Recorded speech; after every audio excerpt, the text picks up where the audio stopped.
kusam dan banyak fasilitas yang telah rusak. Bahkan sejumlah kios di Pasar Basumah yang dibangun sekitar tahun 2013 tersebut banyak yang kosong dan telah rusak. Sejak dibangun, pasar tersebut hanya ditempati pedagang beberapa bulan saja setelah akhirnya ditinggalkan. Untuk mengetahui bagaimana informasi selengkapnya, sudah tersambung bersama saya ada wartawan dari Sri Poko, ada Wawan Septiawan di sana yang akan memberikan informasinya pada Anda. Halo, selamat siang Wawan.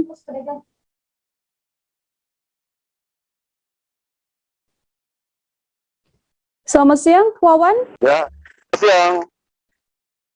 Baik, Wawan bisa diinformasikan apa sebenarnya penyebab gedung dan juga kios di Pasar Basumah ini kemudian tidak terawat dan sudah tidak digunakan lagi oleh para pedagang?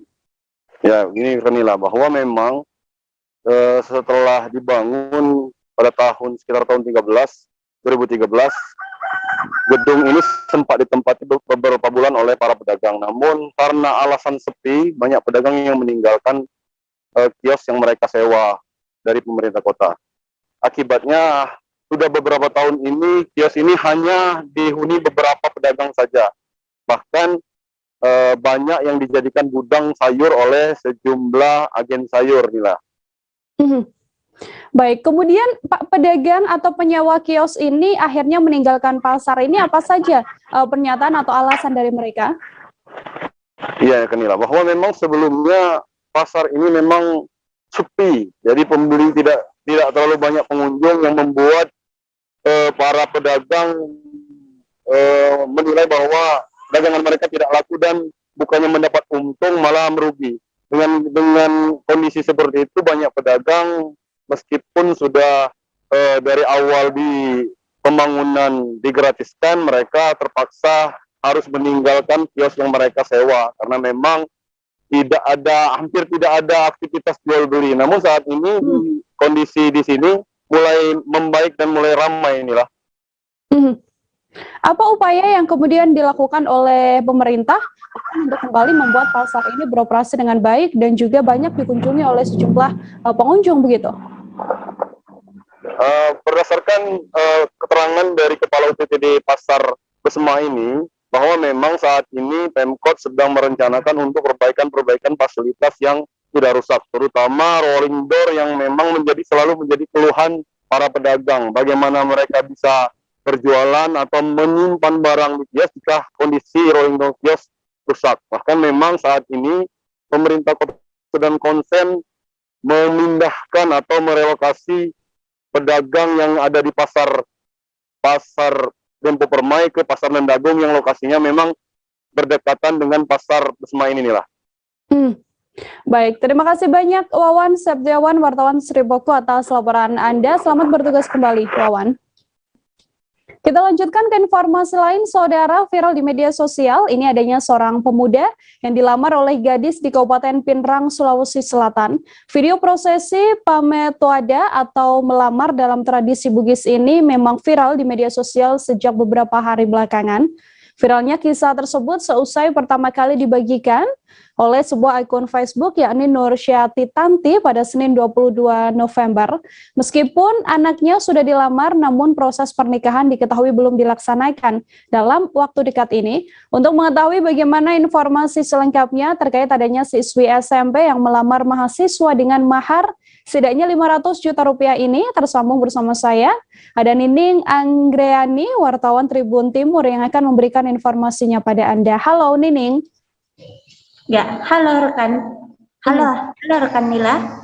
Baik, Nining, selamat siang. Bisa diinformasikan, ini kan siswi SMP yang kemudian melamar seorang mahasiswa begitu ya. Dari pengakuan dari pihak keluarga sendiri, apa yang membuat pihak keluarga kemudian melamarkan anak gadisnya dengan seorang mahasiswa? Ya, baik. Jadi di acara Mapetwada ini atau lamaran dalam bahasa Bugis, lamaran itu artinya dikatakan Mapetwada ya. Nah, ada dua keluarga, yakni keluarga Haji Diana dan Haji Asmira atau kerap dipanggil Haji Mira. Nah, diketahui kedua keluarga ini sepakat untuk tidak menyebutkan nama calon mempelai masing-masing. Hal itu dikarenakan keduanya masih menempuh pendidikan. Nah, diketahui calon mempelai perempuan masih duduk di bangku SMP, sementara calon mempelai laki-laki masih kuliah di semester 1. Nah, Haji Diana yang diketahui merupakan yang duluan melamarkan anak gadisnya itu kepada putra dari maksud saya Haji Mira yang melamarkan anak gadisnya itu kepada putra Haji Diana ini, mengatakan bahwasannya dia mempunyai hubungan baik dengan calon besannya tersebut, sehingga dia menjodohkan anaknya itu. Lain hal setelah itu Haji Mira berpendapat bahwasannya putra dari Haji Diana ini mempunyai sifat yang sopan santun, juga beragama karena merupakan lulusan dari pesantren. Jadi itu yang membuat Haji Mira melamarkan anak gadisnya kepada putra dari Haji Diana. Nah, selain itu juga hal yang disukai dari Haji Mira ini kepada putra dari Haji Diana itu, karena putra dari Haji Diana ini kalau meminta uang kepada orang tuanya itu sangat sopan, berbeda dengan anak-anak lainnya pada umumnya. Katanya putra dari Haji Diana ini kalau meminta uang itu harus duduk dulu terlebih dahulu, kemudian baru meminta uang kepada orang tuanya. Nah, sikap itulah yang membuat Haji Mira merasa bahwasannya putra dari Diana ini sangat menghargai orang tuanya. Seperti itu, rekan Mila. Baik, kemudian Nining, ini kabar yang beredar uang panaik begitu ya, atau mahar yang kemudian disepakati adalah senilai 500 juta rupiah. Apakah memang benar seperti itu informasinya? Lalu apa alasan dari pihak perempuan memberikan mahar senilai jutaan rupiah itu? Ya, baik. Jadi beberapa informasi sempat tersebar bahwasannya uang panaiknya ada 500 juta ditambah 2 ekor sapi dan ada telur serta gula dan tepung terigu ya. Namun setelah dikonfirmasi ulang kepada Ibu Asmira, jadi Ibu Asmira mengoreksi bahwasannya tidak ada 2 ekor sapi, yang ada itu hanya uang 500 juta, 5 sak gula pasir dan 5 sak tepung terigu serta 200 rak telur, seperti itu.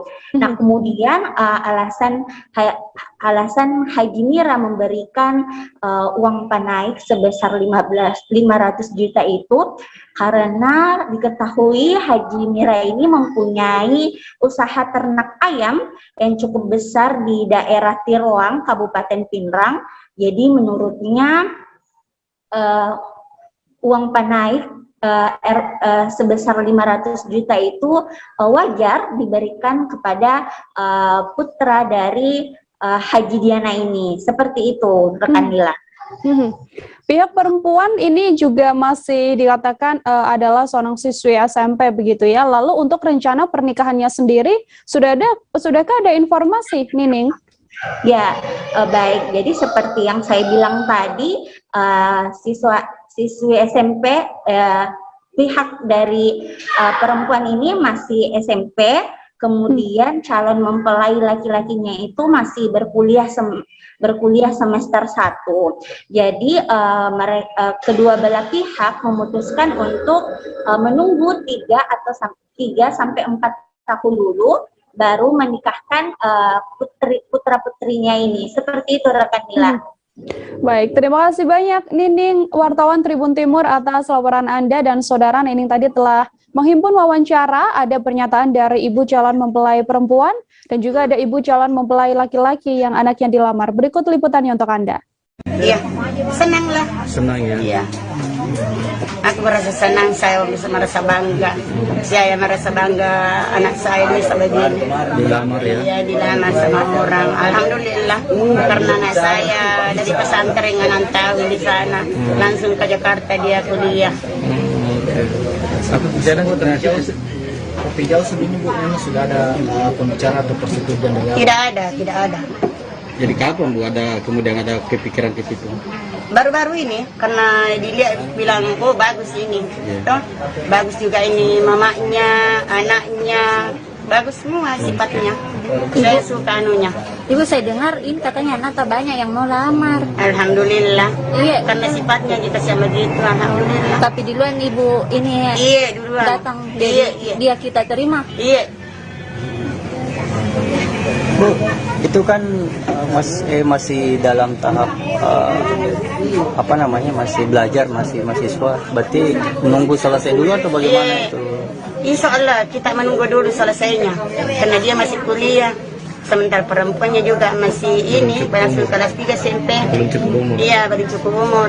Kalau anak tuh sudah tahu bahwa dilamar sama anak. Iya, baru-baru dia tahu. Sudah mana-mana orang baru dia tahu, tapi alhamdulillah tidak ada juga komentar. Intinya dia nurut ya. Iya, dia nurut sama saya. Oke. Berarti ini anak dijodohkan begitu Bu ya, Pak? Iya, dijodohkan. Nama apa Pak? Haji Diana, Bapak. Bu Basri. Sip. Ya, oke Mak. Kalau Pak Haji, itu kenapa mau menikahkan anaknya dengan kan anak tak perempuannya? Iya. Kenapa mau menikahkan anaknya dengan pihak mempelai laki-laki dengan tidak seperti kebiasaan adat Bugis lainnya? Artinya pihak biasanya kan laki-laki yang melamar. Sekarang ini perempuan yang melamar, itu apa alasannya? Alasannya saya suka orang tuanya.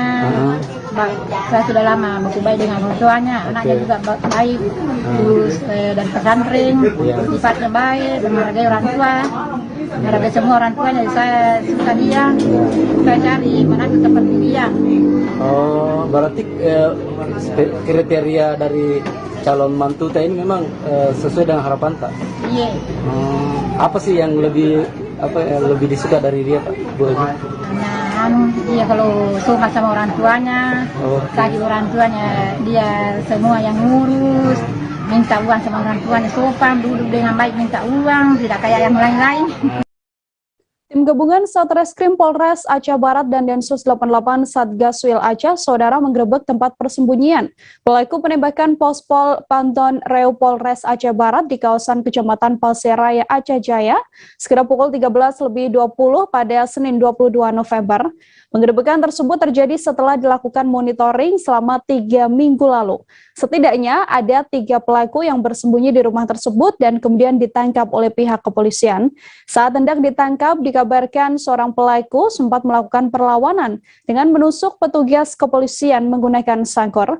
Untuk mengetahui informasi lebih lengkapnya, tersambung bersama saya ada wartawan dari Serambi News, Subur Dani, yang akan memberikan informasinya pada Anda. Halo, Subur. Ya, halo, rekan Nila. Baik, Subur, bisa diinformasikan untuk kronologis penggerebekan dan juga penangkapan tersangka ini. Seperti apa informasinya? Ya, sebelumnya juga kami laporkan, Nila, bahwa ini kasus penembakan Pospol Panton Reu Aceh Barat, Polres Aceh Barat, maksud kami ini terjadi pada Oktober yang lalu. Hampir 1 bulan, Polda Aceh bekerja sama dengan Polres Aceh Barat itu terus melakukan pengejaran terhadap pelaku utama, dan baru beberapa waktu yang lalu ditemukan informasi dari masyarakat bahwa ada 1 rumah di Desa Timpleng, Kecamatan Pasiraya, Kabupaten Aceh Jaya itu disinyalir tempat bersembunyi para pelaku, termasuk sosok ataupun pelaku utama dalam tindak pidana tersebut. Dan dari informasi tersebut, Nila, kami laporkan bahwa polisi mengembangkan dan menemukan bahwa benar adanya aktivitas mencurigakan ataupun tempat persembunyian para pelaku ini. Nah, kemarin ya tim Satgaswil Densus 88 Satgaswil Polda Aceh bersama Satreskrim Polres Aceh Barat melakukan penggerebekan dan menangkap 3 orang di sana, Nila. Untuk identitas dari 3 orang yang kemudian berhasil diamankan oleh pihak kepolisian, apakah sudah berhasil diketahui, Subur? Ya, ketiga pelaku yang berhasil ditangkap itu ada AH, kemudian ada AD dan CA, di mana AH ini saat ini diduga adalah pelaku utama, dan AD maksud kami ini yang mengikuti kegiatan tersebut, sedangkan CA yang menampung ke para pelaku untuk bersembunyi di rumah tersebut. Nila. Untuk informasi bahwa ada 2 tersangka yang kemudian harus dilumpuhkan oleh pihak kepolisian, sejauh mana informasi yang Anda dapatkan? Ya, benar Nila. Dalam penggerebekan tersebut, 2 dari 3 tersangka yaitu AH dan AD ini sempat melakukan perlawanan kepada petugas. Yang melakukan perlawanan pertama itu adalah AD dengan coba menusuk salah satu petugas menggunakan sangkur yang dimilikinya. Namun beruntung petugas berhasil menghalau sehingga tusukan tersebut tidak mengenai tubuh ataupun badan si petugas tadi. Nah, sedangkan saat terjadi itu, kemudian petugas terpaksa melumpuhkan kedua kaki AD. Dan satu lagi AH yang disinyalir sebagai pelaku utama, saat sudah berhasil ditangkap, sempat melakukan melarikan diri, maksud kami, dengan menaiki tembok, dan saat itu, saat disergap, masih melakukan perlawanan sehingga dilumpuhkan oleh petugas. Mereka sempat dibawa ke rumah sakit, ya, namun AH dalam perjalanan belum tiba di rumah sakit, sudah lebih dulu meninggal dunia. Gila. Baik, Subur, ini ada 3 tersangka yang kemudian sudah ditangkap dalam waktu yang bersamaan. Apakah memang tersangkanya hanya 3 orang ini saja atau masih memungkinkan kepolisian untuk mencari tersangka lain?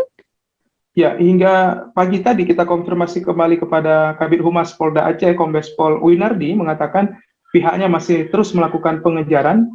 Namun Winardi mengatakan dalam siaran pers kemarin, pelaku utama AH ini disinyalir untuk sementara waktu adalah pelaku utama.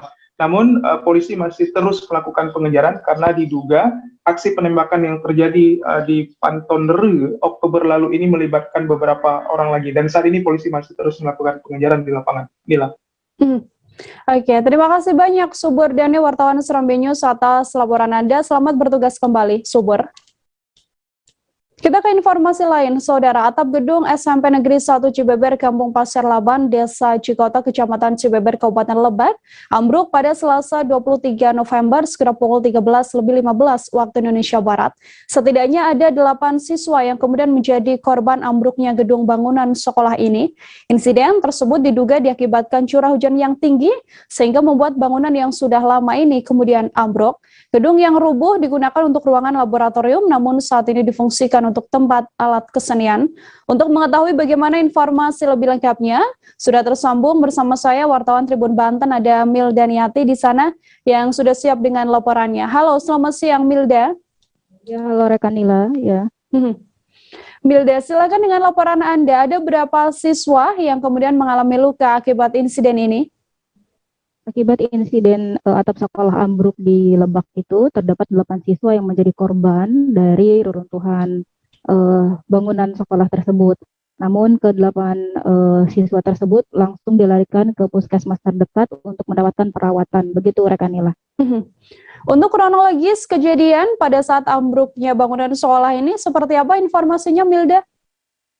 Sebelumnya para siswa para siswa itu meminta izin kepada pihak sekolah untuk melaksanakan latihan dalam rangka menyambut Hari Guru, dan itu inisiatif dari para siswa. Nah, tadinya gedung tersebut merupakan gedung laboratorium, namun saat ini difungsikan sebagai tempat untuk menyimpan alat kesenian. Para siswa tersebut saat itu melakukan latihan di sana, sehingga cuaca di sekitar itu sedang terjadi intensitas hujan tinggi dan cuaca yang tidak bersahabat, sehingga gedung bangunan yang tidak terlalu kokoh dan akhirnya menimpa para siswa tersebut. Begitu rekan Dila. Terakhir Milda, untuk kondisi sekolah pasca kejadian ambruknya gedung sekolah ini seperti apa berdasarkan pantauan Anda? Nah, dari keterangan Dinas Pendidikan bahwasanya sekolah tersebut saat ini dikunjungi oleh dinas terkait untuk dilakukan evakuasi dan pembangunan kembali. Begitu rekan Nila. Oke, terima kasih banyak Milda Niati, wartawan Tribun Banten, atas laporan Anda. Selamat bertugas kembali, Milda. Kita lanjutkan ke informasi lain, Saudara. Petugas Satuan Lalu Lintas Polres Pringsewu mengungkap kasus tabrak lari di ruas Jalinbar kilometer 3637 Pekon Wates Timur, Kecamatan Gading Rejo, Kabupaten Pringsewu. Peristiwa tersebut diketahui telah terjadi pada 29 September 2021 malam. Akibat insiden ini, pengendara sepeda motor yang merupakan seorang mahasiswa dikabarkan tewas. Setelah beberapa waktu berlalu, pihak keluarga korban rupanya telah berhasil menangkap sopir yang menewaskan Irfan Renaldi ini. Keluarga korban kemudian menghubungi Polres Satuan Lalu Lintas Polres Pringsewu untuk menangkap pelaku di rumah korban pada Sabtu kemarin. Untuk mengetahui informasi lebih lengkapnya, sudah tersambung bersama saya Didik Budiawan, wartawan Tribun Lampung yang akan memberikan informasinya pada Anda. Halo, selamat siang Didik. Selamat siang rekan Nila. Dan laporan Anda untuk kronologis awal adanya peristiwa tabrak lari ini, seperti apa informasinya? Oke, terima kasih rekan Nila. Pada 29 September 2021 malam sekira pukul 21.00 lalu terjadi kecelakaan lalu lintas yang menewaskan seorang mahasiswa warga Pekon Panutan, Kecamatan Pagelaran, Kabupaten Pringsewu, di mana mahasiswa tersebut berkendara di Jalan Lintas Barat KM 3637 Pekon Wates Timur, Kecamatan Gading Rejo, tertabrak oleh sebuah kendaraan truk. Akan tetapi pada saat itu kendaraan truk ini melarikan diri, sementara korban inisial GIR atau Gregorius Irfan Renaldi meninggal ketika di tempat kejadian perkara itu, Nila. Saat ini pelaku juga dikabarkan telah berhasil ditangkap dan ditangkap oleh keluarga dari korban. Kronologis kemudian diamankannya pelaku tabrak lari ini seperti apa informasinya, Didik? Iya benar Nila, di mana setelah kejadian laka lantas tersebut, pihak kepolisian, unit laka lantas, Satlantas Polres Pringsewu melakukan penyelidikan.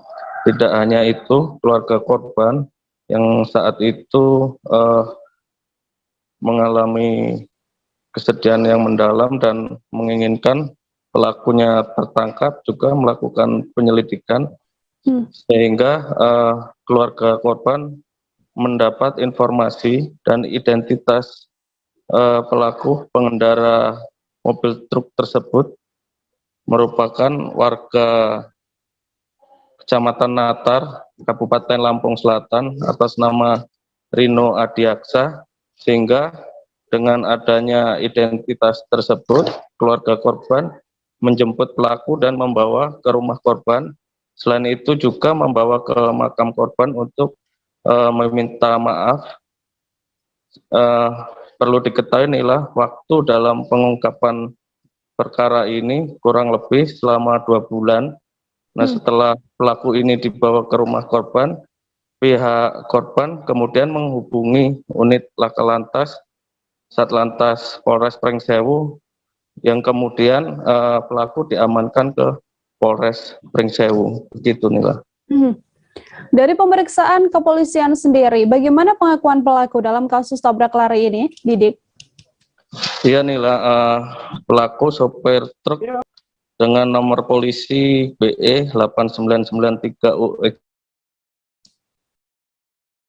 ini mengakui pada saat itu telah menabrak seorang pengendara di Jalinbar Pekon Wates Timur, di mana ketika itu pelaku berkendara dari arah Tanggamus, dan ketika di lokasi kejadian ini pelaku mengaku tidak melihat sepeda motor yang datang dari arah berlawanan, sehingga di ruas jalan yang menikung itu Nila, pelaku mendahului sepeda motor yang searah berada di depannya dengan kecepatan kurang lebih 60 km per jam. Ironisnya ketika pelaku dengan upaya mendahului itu, ada kendaraan yang ada di depan dikendarai korban sehingga tertabrak. Akan tetapi pelaku tidak menghentikan kendaraannya untuk menolong korban, namun justru pelaku ini melarikan diri karena pengakuan pelaku, ia khawatir ketika berhenti akan dimasa oleh masyarakat dan pelaku berpikir soal kondisi istrinya di rumah yang saat itu sedang hamil dan kehamilannya ini menunggu waktu untuk persalinan. Begitu, Mila. Baik, terima kasih banyak Didik Budiawan, wartawan Tribun Lampung atas laporan Anda. Selamat bertugas kembali, Didik. Kami masih akan kembali seusai jeda dengan beragam informasi lain, saudara. Tetap di live update. Oke, apa kabar Bang Ariski di sini untuk strateginya? Kalau saya sendiri di Gimip 37 ini yang semalam baru mulai, saya udah sebenarnya aku nggak ngerasa itu penangkapan atau penggerebegan atau apapun itu, karena gitu posisinya aku kriteria. Jadi kita mengenal disebut dengan stroke yang tidak berdarah dengan stroke yang berdarah. Stroke yang tidak berdarah itu biasanya ditandai dengan adanya penyumbatan. Kalau itu penyumbatan di sini mungkin pikirnya tidak ke situ kali ya, tapi kalau di Korea atau di Kamboja itu ada beberapa paper yang saya itu Mas, ya dulunya tukang koran. Oh gitu ya, tukang koran. Ya saya baca itu Pak. Tuh kan, pernah baca kan? Ya. Jadi kalau saya jadi pangdam itu udah bersyukur banget. Si anak ini dijadikan sebagai tersangka begitu. Ya kalau ini kita bicara yang di luar kasus Situbondo ya. Dengan nama hujan shower, di mana terdapat batas jelas antara daerah hujan dan tidak hujan yang biasanya terjadi pada fase awal mature stage atau tahap berbahaya itu Kang. Jadi mulai artinya terjadinya perlembekan. Nah itu untuk penetrasi akan sulit gitu ya. Dok saya ini menurut saya memang tidak mudah, bukan urusan tanah diambil. Kalau misalnya Amerika Serikat sekarang, Rasulullah mengatakan dalam sebuah hadis bahwa berpuasa di 6 hari Syawal itu. Oke, apa kabar Bang Ariski di sini untuk strateginya? Kalau saya sendiri di Gimip 37 ini yang semalam baru mulai, saya udah sebenarnya aku nggak ngerasa itu penangkapan atau penggerebegan atau apapun itu, karena gitu posisinya aku kriteria. Jadi kita mengenal disebut dengan stroke yang tidak berdarah dengan stroke yang berdarah. Stroke yang tidak berdarah itu biasanya ditandai dengan adanya penyumbatan. Kalau itu penyumbatan di sini mungkin pikirnya tidak ke situ kali ya, tapi kalau di Korea atau di Kamboja itu ada beberapa paper yang saya itu Mas, ya dulu. Masih bersama dengan Senila Irda, Anda kembali menyaksikan live update, saudara. Kita beralih ke informasi selanjutnya. Seusai dilantik menjadi Kepala Staf Angkatan Darat atau KSAD, Jenderal TNI Dudung Abdurrahman berkunjung ke Markas Komando Daerah Militer 17 Cendrawasih, Papua pada Selasa 23 November 2021. KSAD bersama rombongan tiba di Kodam Cendrawasih sekira pukul 15.14 waktu setempat. Dalam kunjungannya, Dudung mengatakan bahwa wilayah Papua adalah prioritas utamanya setelah dilantik menjadi KSAD. Sejumlah aktivitas dilakukan oleh KSAD dalam kunjungan pertamanya ke Papua ini. Untuk mengetahui informasi lebih lengkapnya, tersambung bersama saya, wartawan Tribun Papua, ada Hendrik Rewapatara di sana yang sudah siap dengan laporannya. Halo Hendrik.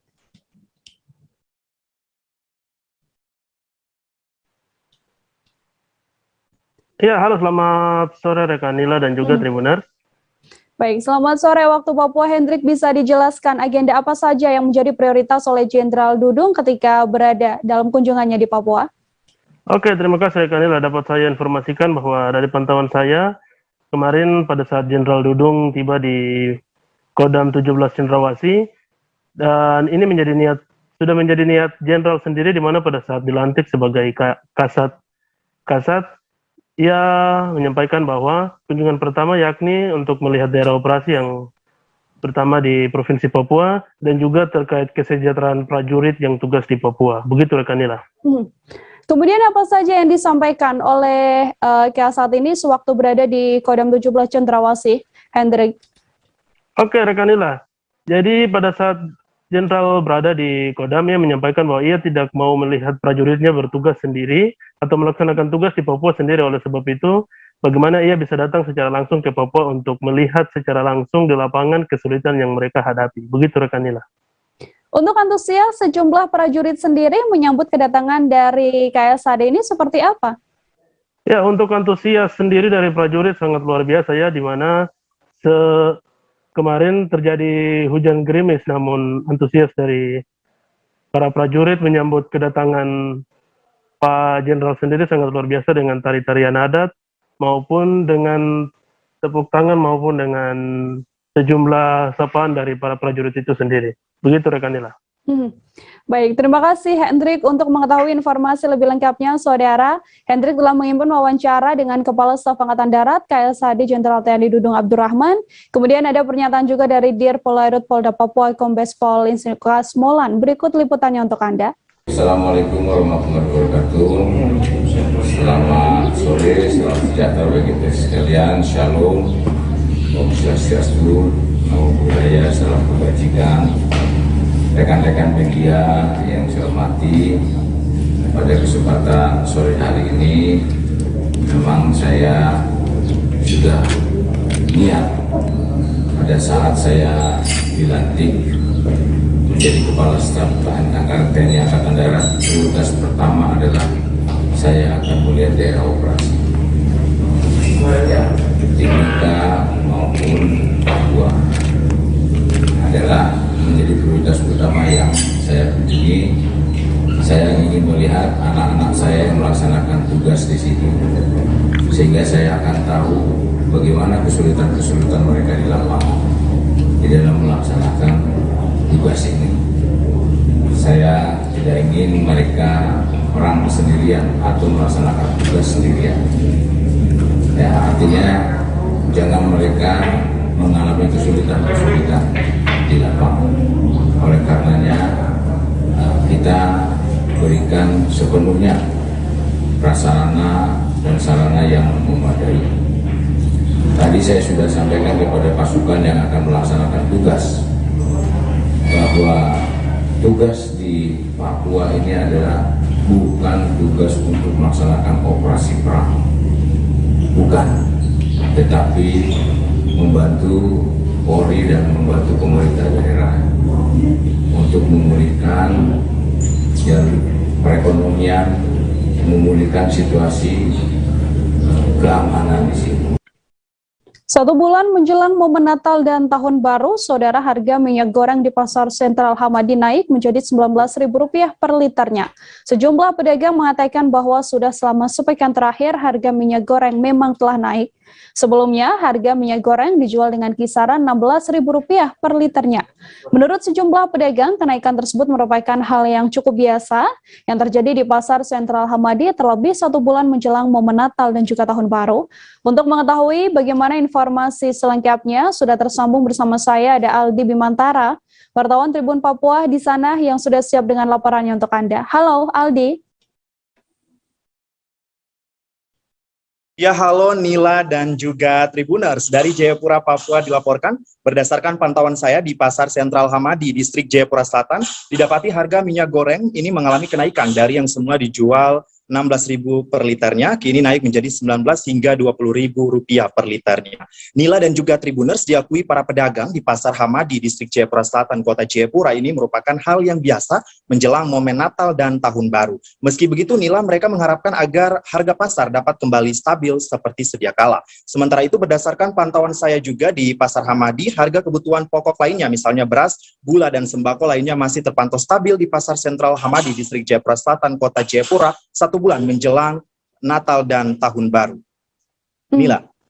Oke, Aldi, untuk respon sebagai tindak lanjut terkait kenaikan beberapa barang di Kota Jayapura sendiri ini dari Disperindak, adakah respon atau lanjutannya, Aldi? Ya, baik Nila dan juga Tribuners, berdasarkan wawancara saya bersama Sekretaris Disperindakop dan UKM, maksud saya Kota Jayapura, Abner Haberner, ia mengatakan memang setiap pekan pihak Disperindakop Kota Jayapura ini telah melakukan pemantauan ke pasar-pasar guna mengintensifkan pengawasan harga barang kebutuhan pokok di pasar yang ada di Kota Jayapura. Nila dan juga Tribuners, hal ini tentu agar dapat memberikan informasi secara pasti kepada masyarakat terkait harga barang kebutuhan pokok di sejumlah pasar yang ada di Kota Jayapura. Nila. Oke, Aldi, dengan adanya kenaikan minyak goreng ini menjelang momen Natal dan juga Tahun Baru, apakah juga berdampak untuk penjualan yang ada di pasar tersebut? Ya, baik Nila dan juga Tribuners, memang berdasarkan pantauan saya di Pasar Sentral Hamadi, Distrik Jayapura Selatan hari ini, selain minyak goreng yang mengalami kenaikan, ini nampaknya telur ayam juga naik harganya dari semula dijual dengan kisaran harga Rp60.000, maksud saya, kini menjadi Rp65.000. Namun, para penjual ini menilai hal tersebut normal dan mereka mengatakan kenaikannya sudah terjadi sekira sepekan yang lalu. Nila. Baik, terima kasih banyak Aldi Bimantara, wartawan Tribun Papua atas laporan Anda. Untuk mengetahui informasi lebih lengkapnya, Saudara, terhimpun wawancara dengan seorang penjual minyak goreng, Haja Muhammad Syah. Berikut laporannya untuk Anda. Telurnya sekarang harga berapa, Pak? Sekarang 60-an. 60-an ya. Sebelumnya mungkin Pak harga telurnya? 50. Memang menjelang tahun baru ini naik atau seperti apa? Ya begitu. Oke, naik ya. Oke. Pemberantasan narkoba di wilayah Dumai, Saudara, telah gencar dilakukan oleh Polres Dumai. Termasuk yang terbaru adalah penggagalan peredaran narkoba jenis sabu-sabu seberat 8,3 kg. Seorang tersangka berinisial SJ, warga Jalan Bendas, BTN Graya Mukti Lestari, Kelurahan Tanjung Palas, Kecamatan Dumai Timur ini juga telah ditangkap kepolisian. SJ merupakan orang suruhan Ahmadi alias Ujang alias Debus yang saat ini masuk dalam buronan kelas kakap Polda Riau yang juga merupakan warga Tanjung Palas. Untuk mengetahui informasi lebih detailnya tersambung bersama saya wartawan Tribun Pekanbaru. Ada Doni Kusuma Putra yang akan memberikan informasinya pada Anda. Halo Doni.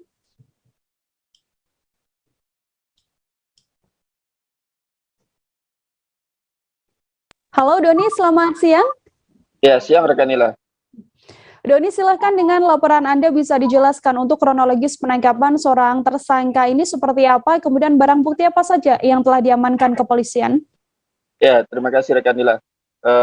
Memang Polres Dumai sudah menyatakan komitmen kepada masyarakat bahwa untuk pemberantasan narkoba sendiri di wilayah hukumnya akan ditindak tegas, dan ini terbukti dengan digagalkannya peredaran narkoba sekitar 8,3 kg yang berhasil diamankan dari tangan pelaku, yakni SJ, yang merupakan warga Kelurahan Tanjung Palas, Kota Dumai, itu pada hari Sabtu, tepatnya pukul 10 pagi.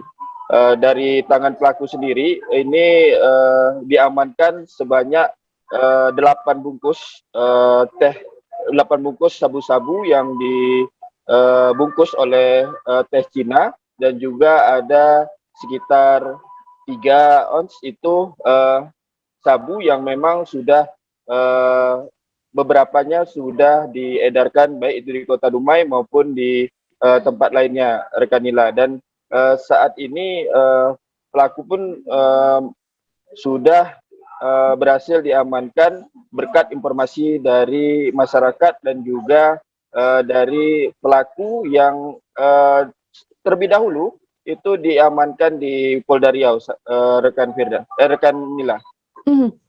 Doni, ini tersangka yang kemudian telah berhasil ditangkap oleh pihak kepolisian. Adakah kaitannya dengan sosok bernama Debus, buronan kakap Polda Riau? Ya, rekan Nila. Memang sejauh ini berdasarkan penyidikan oleh Polres Kota Dumai bahwa memang pelaku sendiri bisa dikatakan menjadi orang kepercayaan Debus, karena memang pelaku sendiri ini dipercaya untuk menyimpan sekitar 8,3 kg. Bahkan untuk sebelumnya juga bisa dikatakan mereka sering berinteraksi dengan Debus, sehingga ada kaitannya antara pelaku dan Debus yang merupakan DPO kelas kakap Polda Riau yang saat ini masih buron. Bahkan bisa dikatakan bahwa pelaku ini merupakan orang kepercayaan Debus, rekan Nila. Dari penelusuran yang telah dilakukan kepolisian, Doni, untuk transaksi dari rekening tersangka sendiri, apakah memungkinkan masih akan adanya tersangka lain yang diburu kepolisian? Berdasarkan hasil press release yang dilakukan oleh Polres Dumai, bahwa memang saat ini sedang dilakukan penyidikan lebih mendalam terkait rekening kemana-mana saja dana-dana itu mengalir. Apakah memang antara pelaku ini dengan DPO yang masih buron ini, dan juga ada pelaku-pelaku lain. Namun berdasarkan keterangan dari pihak kepolisian Polres Dumai bahwa bakal ada pelaku atau tersangka baru dari kasus ini, rekan Mila. Baik, masih memungkinkan ya, artinya masih memungkinkan kemungkinan besar bahwa masih banyak tersangka lain yang akan diburu juga oleh Polres Dumai. Terima kasih banyak Doni atas laporan Anda. Untuk mengetahui informasi lebih lengkapnya, Saudara, terimpun wawancara dengan Kapolres Dumai AKBP Muhammad Khalid. Berikut laporannya untuk Anda. Kita harus semuanya sepakat anti narkoba. Kita harus dukung untuk tidak ada narkoba, sehingga informasi masyarakat sangat kami nantikan apabila ada di wilayahnya, keluarganya ada yang pakai, nanti akan kita arahkan untuk direhabilitasi sehingga nanti bisa sembuh dari narkoba. Bang, ini Debus ditangkap di Polda kurang lebih mungkin udah sekitar 4 bulan kalau nggak salah, 14. Sehingga 4 bulan itu barang itu disimpan oleh tersangka ini, dan sebagian itu yang sudah terbuka 3 on itu sudah dijual.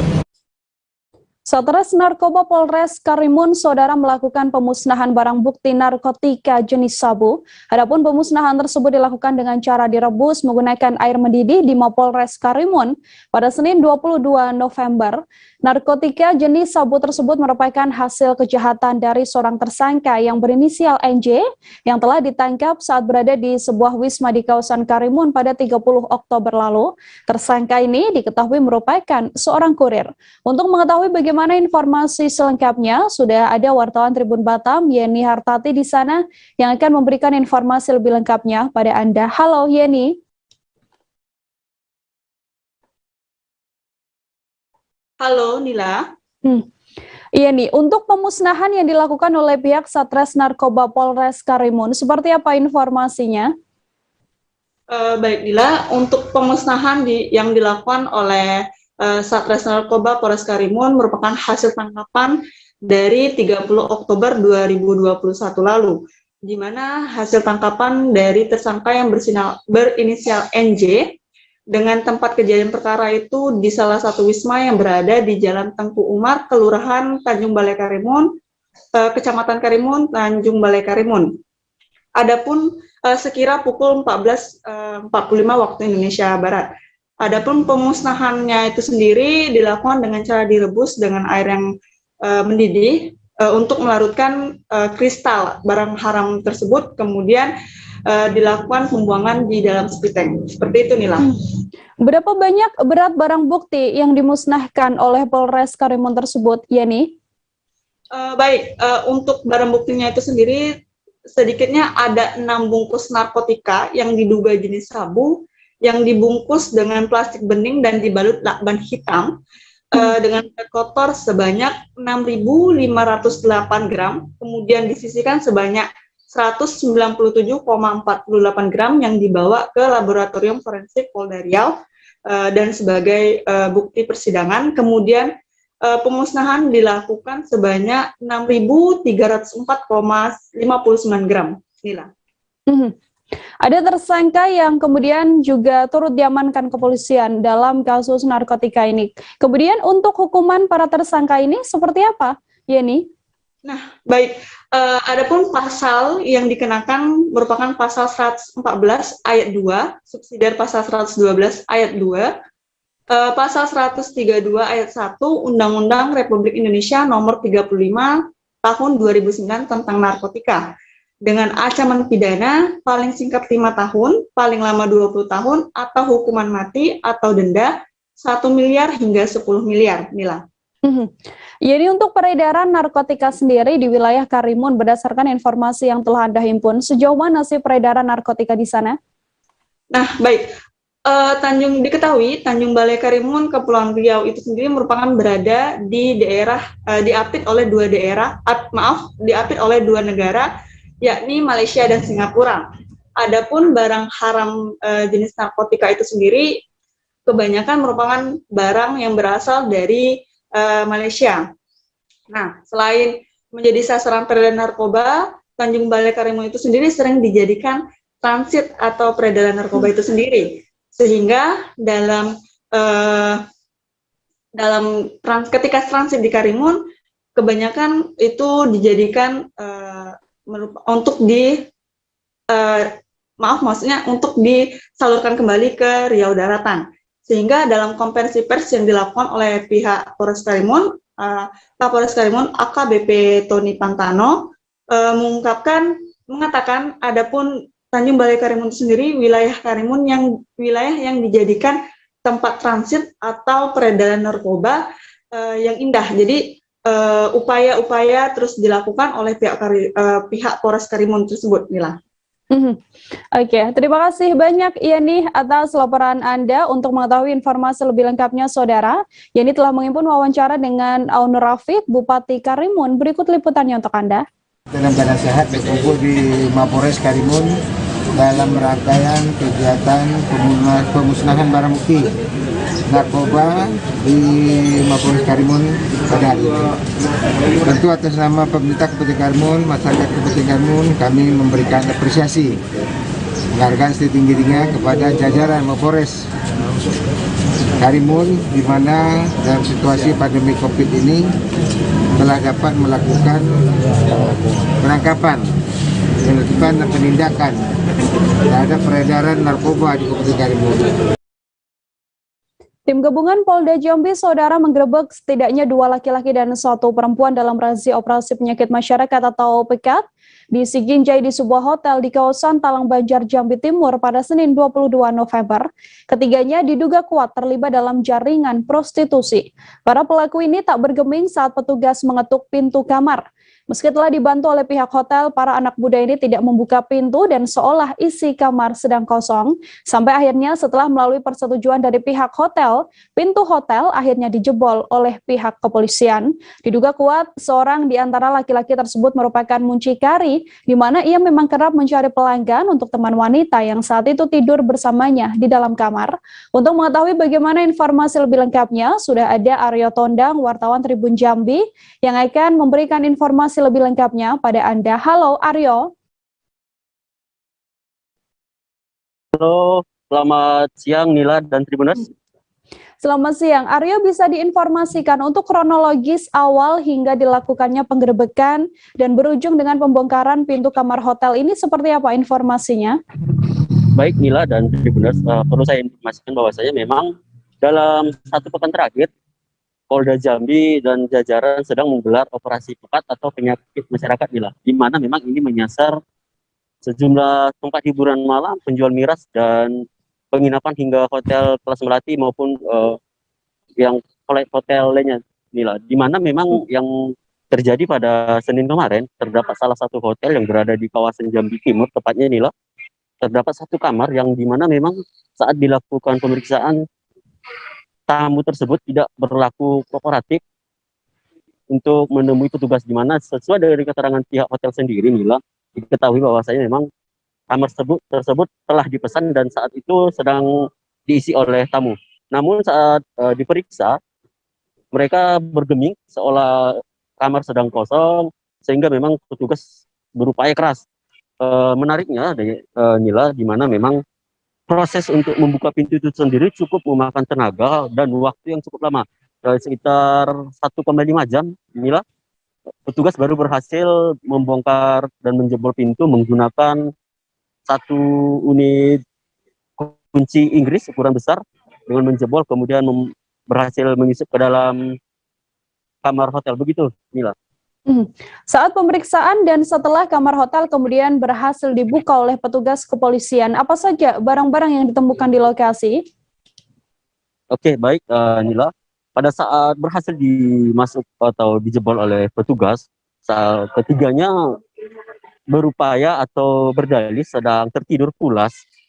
Padahal sebelumnya memang sudah cukup keras suara di luar, mereka berdalih sedang tertidur pulas, ditemukan di atas kasur bertiga dengan menggunakan selimut. Namun kemudian setelah dilakukan pemeriksaan, Nila, ditemukan juga sejumlah kondom bekas atau alat kontrasepsi di dalam tong sampah kamar, yang ada beberapa yang sudah bekas pakai dan masih terlihat basah, Mila, dan serta ada di sebuah laci yang juga ditemukan alat kontrasepsi yang belum dipakai atau masih dalam kemasan.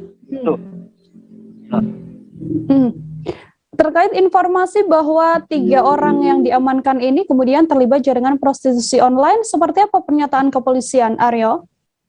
Baik, Nila, setelah dilakukan pemeriksaan dan interogasi kepada ketiganya, Nila, sampai saat ini polisi masih mendalami kasus ini, Nila. Mereka belum memberi statement pasti apakah mereka memang benar-benar terlibat prostitusi online, namun bergambar dari peristiwa-peristiwa serta operasi sebelumnya, banyak ditemukan memang pengakuan dari para pasangan di luar nikah ini, lebih tepatnya Nila mengaku bertemu dengan teman-teman kencannya melalui aplikasi yaitu WeChat.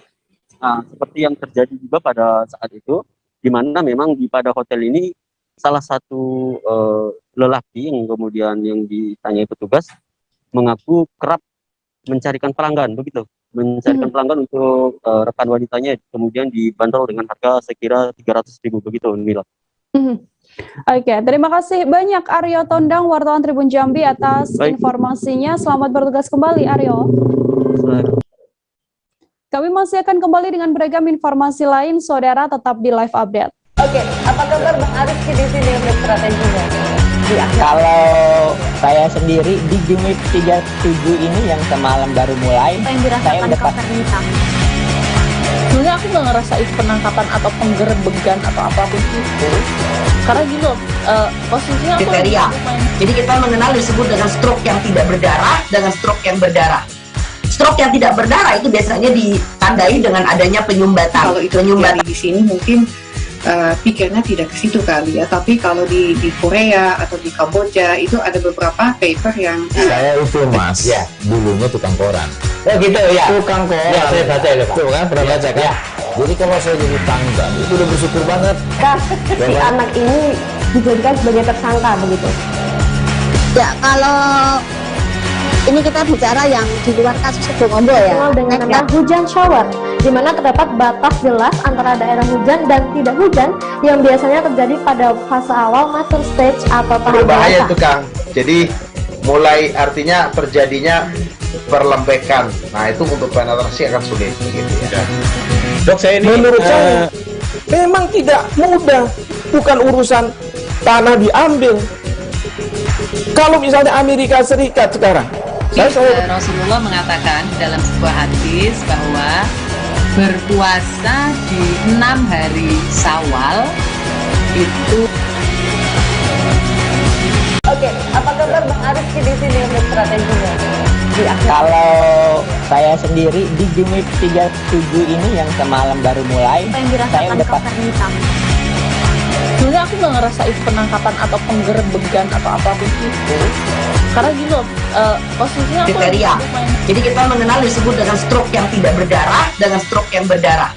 Stroke yang tidak berdarah itu biasanya ditandai dengan adanya penyumbatan. Kalau itu terjadi di sini mungkin pikirnya tidak ke situ kali ya, tapi kalau di Korea atau di Kamboja itu ada beberapa paper yang saya itu mas, ya dulunya tukang koran. Oh gitu ya, tukang koran. Ya, saya baca ya, Pak. Tuh kan pernah baca kan? Jadi kalau saya jadi tanggal itu udah bersyukur banget. Si anak ini dijadikan sebagai tersangka begitu. Ya, kalau ini kita bicara yang di luar kasus Situbondo ya, dengan nama hujan shower, di mana terdapat batas jelas antara daerah hujan dan tidak hujan yang biasanya terjadi pada fase awal mature stage atau tahap berbahaya dewasa. itu Kang. Jadi mulai artinya terjadinya perlembekan. Nah itu untuk penetrasi akan sulit gitu ya. Dok, saya ini menurut saya memang tidak mudah, bukan urusan tanah diambil. Kalau misalnya Amerika Serikat sekarang, Rasulullah mengatakan dalam sebuah hadis bahwa berpuasa di 6 hari Syawal itu. Oke, apa kabar Bang Arif di sini untuk strateginya? Kalau saya sendiri di Gimik 37 ini yang semalam baru mulai, saya udah sebenarnya sebenarnya aku nggak ngerasa itu penangkapan atau penggerbegan atau apapun itu, karena gini loh, posisinya aku Kriteria. Jadi kita mengenal disebut dengan stroke yang tidak berdarah dengan stroke yang berdarah. Stroke yang tidak berdarah itu biasanya ditandai dengan adanya penyumbatan. Kalau itu terjadi di sini mungkin pikirnya tidak ke situ kali ya, tapi kalau di Korea atau di Kamboja itu ada beberapa paper yang Saya itu mas, ya dulunya tukang koran. Oh gitu ya. Tukang koran. Ya saya baca itu pak. Tuh kan pernah baca kan? Jadi kalau saya jadi tanggal itu udah bersyukur banget. Si anak ini dijadikan sebagai tersangka begitu. Ya kalau ini kita bicara yang di luar kasus Situbondo ya, dengan nama hujan shower, di mana terdapat batas jelas antara daerah hujan dan tidak hujan yang biasanya terjadi pada fase awal mature stage atau tahap Berbahaya dewasa. itu Kang. Jadi mulai artinya terjadinya perlembekan. Nah itu untuk penetrasi akan sulit begitu ya. Dok, saya ini menurut saya memang tidak mudah, bukan urusan tanah diambil. Kalau misalnya Amerika Serikat sekarang, Rasulullah mengatakan dalam sebuah hadis bahwa berpuasa di 6 hari Syawal itu. Oke, apa kabar Bang Arief di sini untuk strateginya? Kalau saya sendiri di Game Week 37 ini yang semalam baru mulai, saya udah pasti sebenarnya aku nggak ngerasa itu penangkapan atau penggerbegan atau apapun itu, karena gini loh, posisinya aku Kriteria. Jadi kita mengenal disebut dengan stroke yang tidak berdarah dengan stroke yang berdarah. Stroke yang tidak berdarah itu biasanya ditandai dengan adanya penyumbatan. kalau itu terjadi di sini mungkin pikirnya tidak ke situ kali ya, tapi kalau di Korea atau di Kamboja itu ada beberapa paper yang Saya itu mas, ya dulunya tukang koran. Bersama dengan saya Nila Irda, Anda kembali menyaksikan live update saudara. Kita beralih ke informasi lain, Jaksa Penuntut Umum atau JPU menarik tuntutan penuntut umum perkara Valencia. Ibu yang dituntut 1 tahun penjara karena sering memarahi mantan suaminya yang selalu pulang mabuk. Hal ini diungkapkan oleh JPU dari Kejaksaan Agung dalam agenda replik atau pembelaan JPU dari pledoi Valencia. Penuntut umum Syahnan Tanjung dalam sidang mengatakan bahwa Valencia tidak terbukti secara sah. Valencia kemudian dibebaskan dari segala tuntutan. Untuk mengetahui informasi lebih lengkapnya, sudah tersambung bersama saya, wartawan Tribun Jabar, ada Cikwan Suwandi di sana yang akan memberikan informasi lebih lengkapnya pada Anda. Halo, selamat siang Cikwan. Ya, siang Nila. Cikwan, silakan dengan laporan Anda untuk kronologis kasus Valencia ini sendiri yang juga viral di media sosial. Seperti apa informasinya? Ya, Nila. Jadi kasus ini bermula dari perceraian dari Valencia dan mantan suaminya yaitu Chan Yung Ching. Jadi mereka setelah sahnya perceraian mereka, Chan Yung Ching melaporkan Valencia dengan kasus KDRT psikis. Jadi Chan Yung Ching itu merasa dia mengalami gangguan secara psikis karena KDRT, karena sering dimarahi oleh Valencia. Kemudian setelah sidang beberapa lama, kemudian JPU Jaksa Penuntut Umum menuntut Valencia dengan 1 tahun penjara. Namun dalam persidangan itu Valencia mengatakan bahwa alasan dia memarahi Chan Yung Ching karena Chan Yung Ching setiap hari pulang dalam keadaan mabuk-mabukan. Maka dia menganggap bahwa hal itu adalah hal wajar jika seorang istri memarahi suaminya karena pulang mabuk-mabukan. Cikwan, kemudian untuk keputusan dari Kejagung sendiri yang menyatakan bahwa membebaskan Valencia ini, apa saja alasan dari pihak Kejagung? Jadi setelah kasus ini viral dan kemudian Kejaksaan Agung pun memeriksa sedikitnya 9 jaksa dan menarik aspidun dari Kejati Jabar. Lalu saat kemudian setelah penuntutan maka Valencia pun membacakan pledoinya, dan setelah itu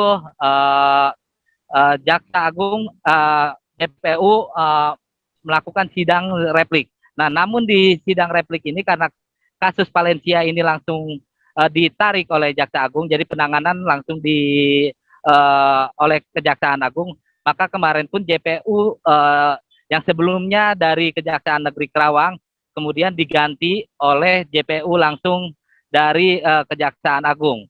Lalu dalam pembacaan repliknya JPU yang diwakili Sanan Tanjung ini mengungkapkan bahwa JPU menarik tuntutan yang sebelumnya dibacakan oleh JPU dari Kejari Karawang 1 tahun penjara itu, dan kemudian membebaskan Valencia dari segala tuntutannya dan segala pembiayaan sidang dibebankan kepada negara.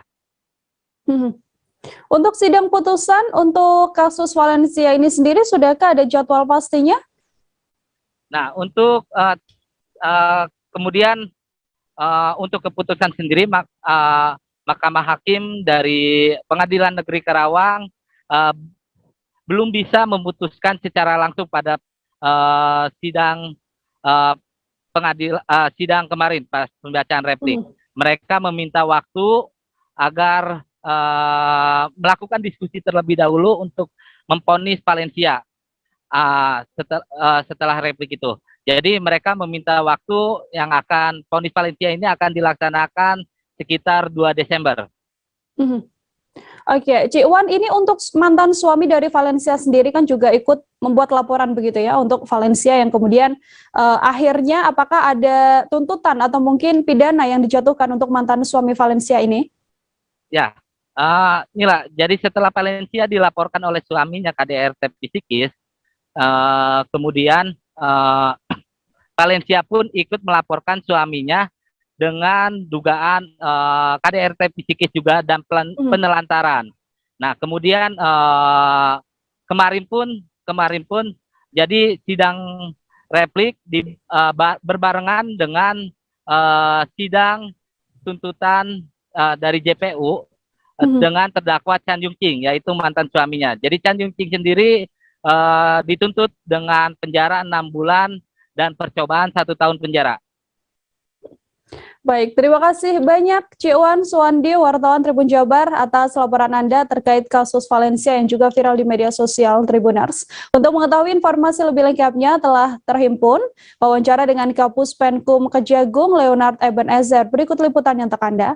Rekan-rekan media, terima kasih sudah menunggu hari ini atas undangan kami untuk mengikuti konferensi pers terkait persidangan atas nama terdakwa Valencia alias Nancy Lim, anak dari Suryadi. Rekan-rekan media, hari ini bersama-sama kita mengikuti persidangan, di mana hari ini agenda persidangan adalah terkait sidang terdakwa Valencia alias Nancy ini. Agendanya adalah replik dari penuntut umum. Replik penuntut umum adalah menanggapi atas pledoi yang diberikan oleh penasihat hukum dan terdakwa. Rekan-rekan sekalian, kami ingin menyampaikan sebagaimana konferensi pers kami pada minggu lalu ketika kasus ini beredar di masyarakat.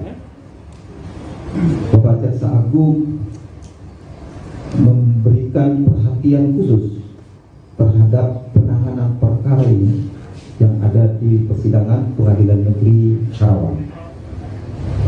Dengan cukup perhatian yang sangat penting dan atensi yang khusus oleh Bapak Jaksa Agung, kami telah menyampaikan penanganan perkara ini selanjutnya diambil alih dan dikendalikan Kejaksaan Agung, yaitu langsung oleh Bapak Jaksa Agung Muda Bidang Tindak Pidana Hukum. Kita beralih ke informasi lainnya, saudara. Puluhan buruh yang tergabung dalam Konfederasi Serikat Buruh Sejahtera Indonesia atau KSBSI melakukan aksi demo di kantor Wali Kota Manado. Buruh dari KSBSI ini menyerukan beberapa tuntutan, yang mana satu diantaranya terkait gaji karyawan di salah satu hotel yang belum dibayarkan sejak April 2020 hingga November 2021.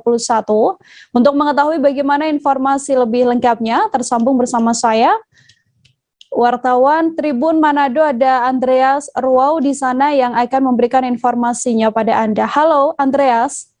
Oke, halo Nila.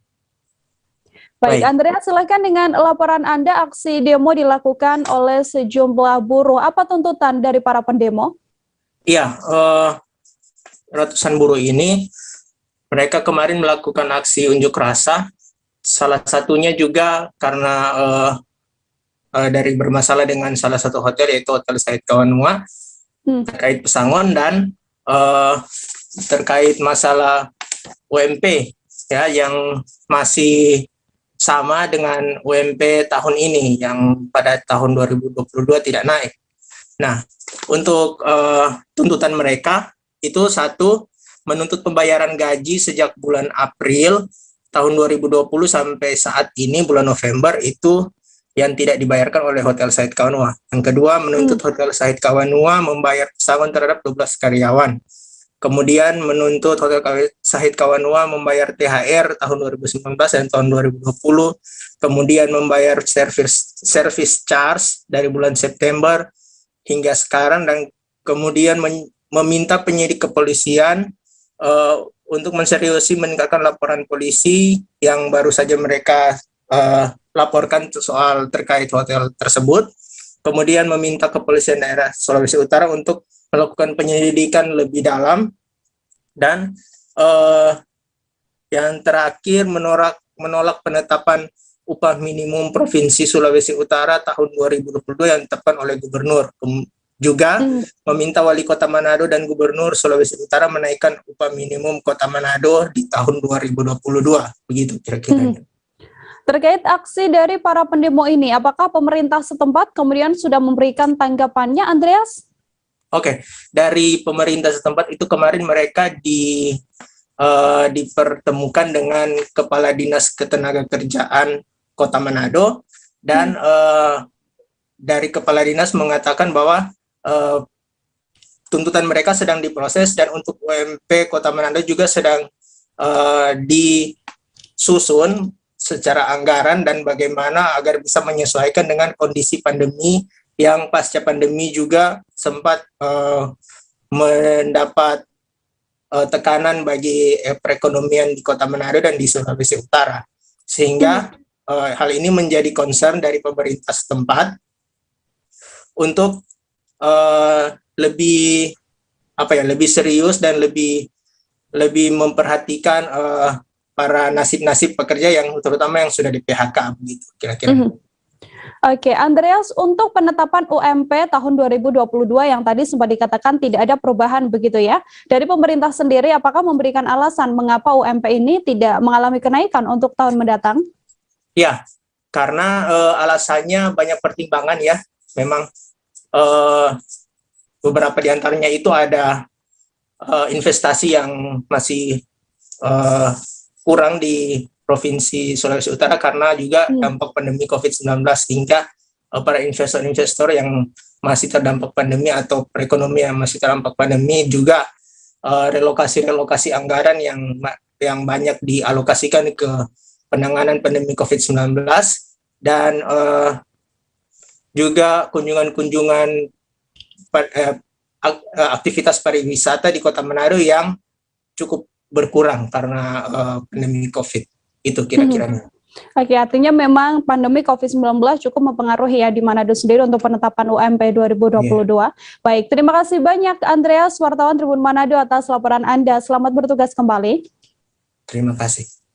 Kita lanjutkan ke informasi lain, Saudara. Laundry Big Boss Ngabang yang berada di Dusun Tungkul, Desa Hilir Kantor, Kecamatan Ngabang, Kabupaten Landak, Provinsi Kalimantan Barat, mengalami kebakaran pada Selasa 23 November siang. Hampir 70% bangunan hangus terbakar, Saudara.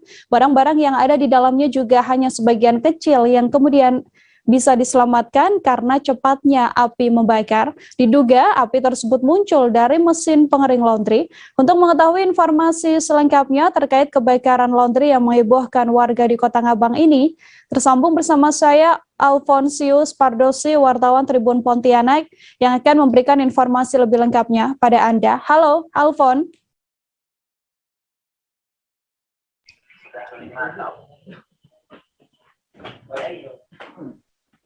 Alfon, selamat siang. Selamat siang.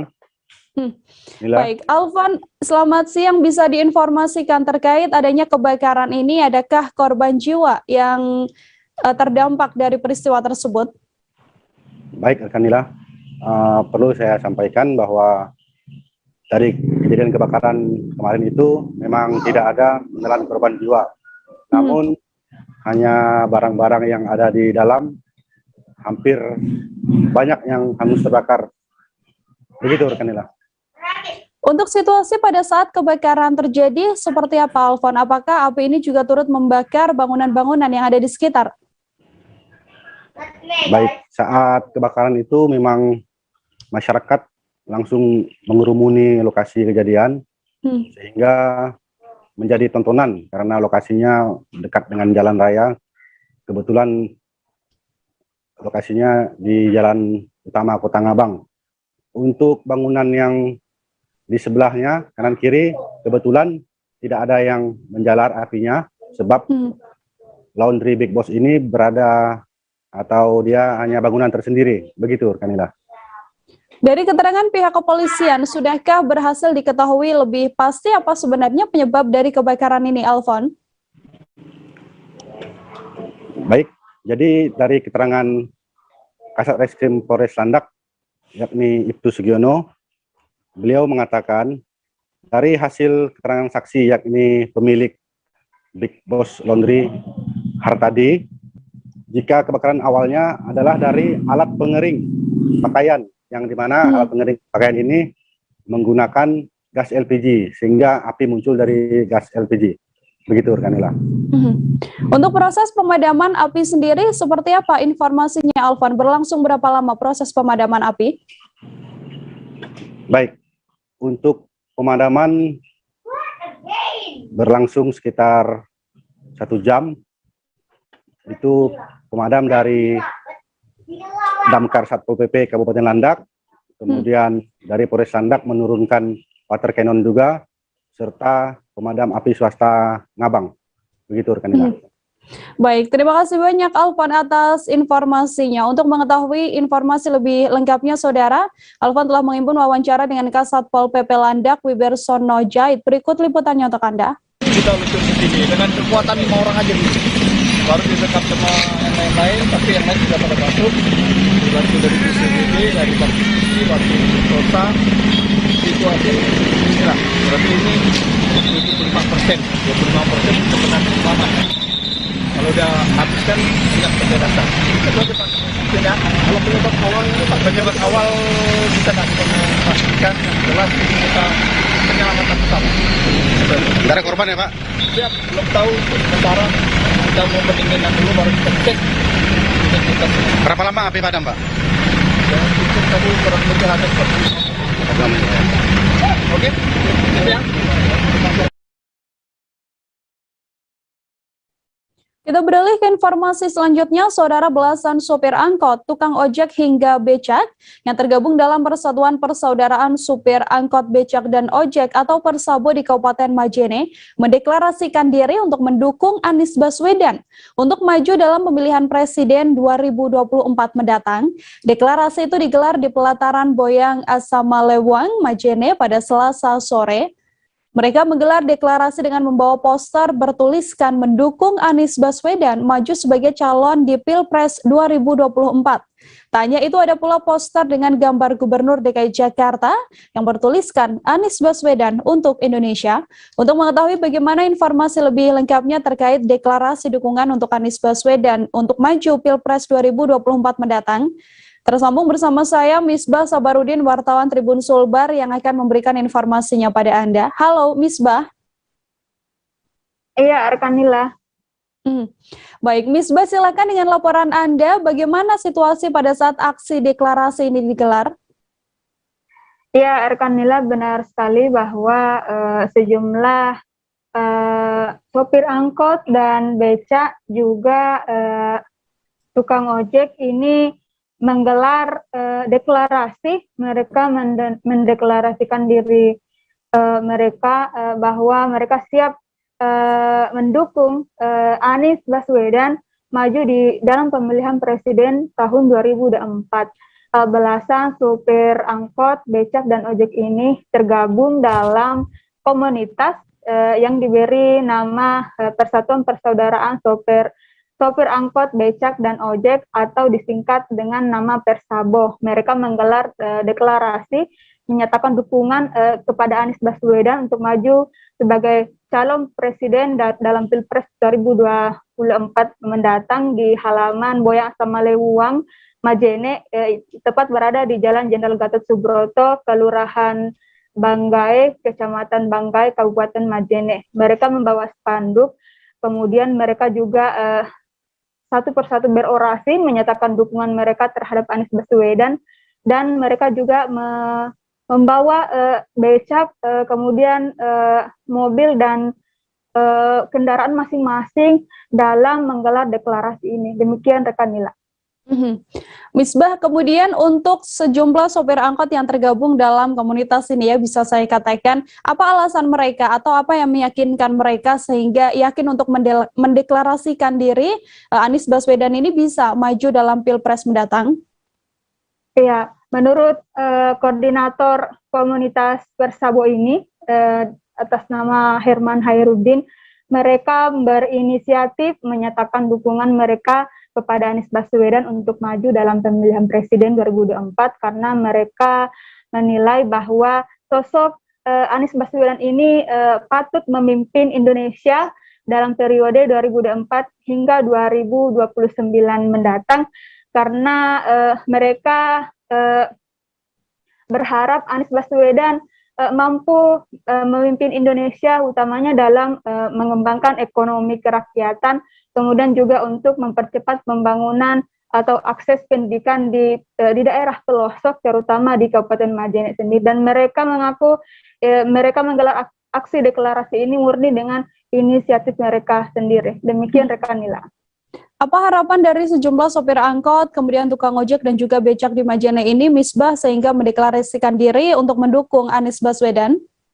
Ya, tentu saja mereka berharap bahwa Anies Baswedan ini mendengar deklarasi mereka dan terdorong untuk maju dalam Pilpres 2024 karena mereka menilai sosok dari Anies Baswedan ini mampu memimpin Indonesia dalam periode 2024 hingga 2029 nanti, dalam khususnya untuk membangun program dalam mempercepat ekonomi, pemulihan ekonomi di tengah pandemi ini yang sangat berdampak bagi masyarakat kecil ke bawah. Demikian Nila.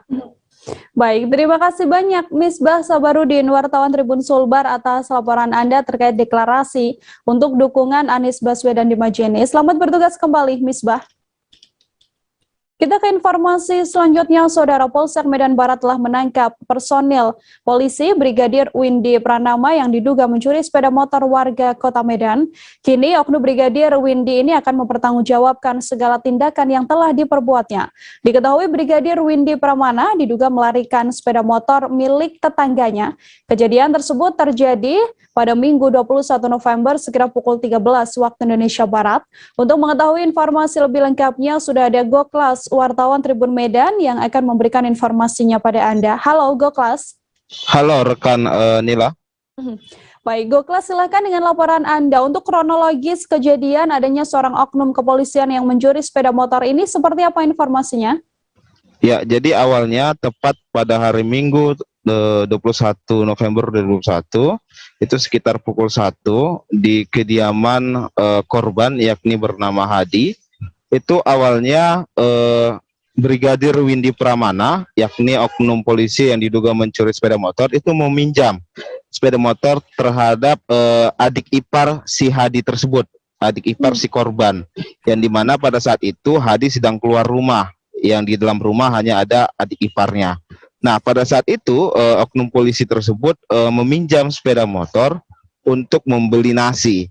Namun rupanya sampai sekitar pukul 3 sore di mana Hadi sudah pulang ke rumah, sepeda motor tersebut tidak kunjung kembali. Sampai akhirnya pada hari Senin, Hadi mencari sepeda motor itu kepada keluarga Brigadir Windy tersebut, namun juga keluarga Brigadir Windy tidak mengetahui di mana keberadaan Windy dan juga sepeda motor tersebut. Walhasil mereka pun melapor ke pihak Polsek Medan Barat dalam rangka menginformasikan bahwa personel dari Polsek Medan Barat mengambil sepeda motor mereka.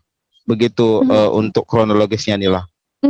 Goklas, kemudian setelah adanya seorang oknum kepolisian di Polsek Medan Barat ini yang diduga mencuri sepeda motor, respon dari Kapolsek sendiri seperti apa, Goklas? Nah, setelah menerima laporan tersebut dari korban, yakni Hadi, Kapolsek langsung mencari keberadaan dari anggotanya tersebut. Dan pada akhirnya ditemukan pada hari Selasa semalam, itu di sekitar Universitas Muslim Indonesia UMSU, yang dimana disitulah dia dibekuk personel yang diduga mencuri sepeda motor warga tersebut. Nantinya Propam Polrestabes Medan menanggapi adanya oknum polisi yang mencuri sepeda motor ini seperti apa, Goklas? Nah, jadi sebelum ke Propam memang Kapolsek pertama-tama dia meminta maaf terlebih dahulu kepada warga atas tindakan dari oknum tersebut, lalu langsung memberikan Brigadir Windy itu ke Propam Polrestabes Medan. Sementara tadi keterangan dari Propam Polrestabes Medan yang terbaru bahwa ternyata Brigadir Windy ini sudah tidak masuk dinas selama 35 hari dan hasil tes urinnya positif narkoba. Seperti itu, Nila. Dari pengakuan oknum polisi itu sendiri, apa sebenarnya motif dirinya melakukan pencurian sepeda motor milik tetangganya? Sudahkah berhasil diketahui, Goklas? Belum, sampai saat ini untuk brigadir tersebut dia hanya meminta maaf terhadap korban atas tindakannya tersebut. Namun alasan kenapa dia sampai ingin mencuri belum terkuak dan memang untuk sampai saat ini masih coba untuk diperiksa oleh Propam Polrestabes Medan. Baik, terima kasih banyak Goklas atas informasinya. Untuk mengetahui bagaimana pernyataan selengkapnya terkait kasus ini, Saudara, terimbun wawancara dengan Kapolsek Medan Barat Kompol Ruzi Gusman. Berikut laporannya untuk Anda. Dan nanti proses selanjutnya dia akan diproses di Propam Polrestabes Medan. Saya mohon sekali lagi kalau Mas sudah merasa was-was, banyak waktunya terbuang, dan apapun yang dia lakukan, apapun yang anggota saya lakukan, nanti harus dia bertanggungjawabkan. Informasi tadi, Saudara, sekaligus menutup perjumpaan kita dalam live update kali ini. Jangan lupa untuk terus menyaksikan live update di seluruh kanal YouTube dan Facebook Tribun Network. Saya Nila Irda beserta kru yang bertugas pamit undur diri. Terima kasih dan sampai jumpa. Jangan lupa like, subscribe, dan share ya!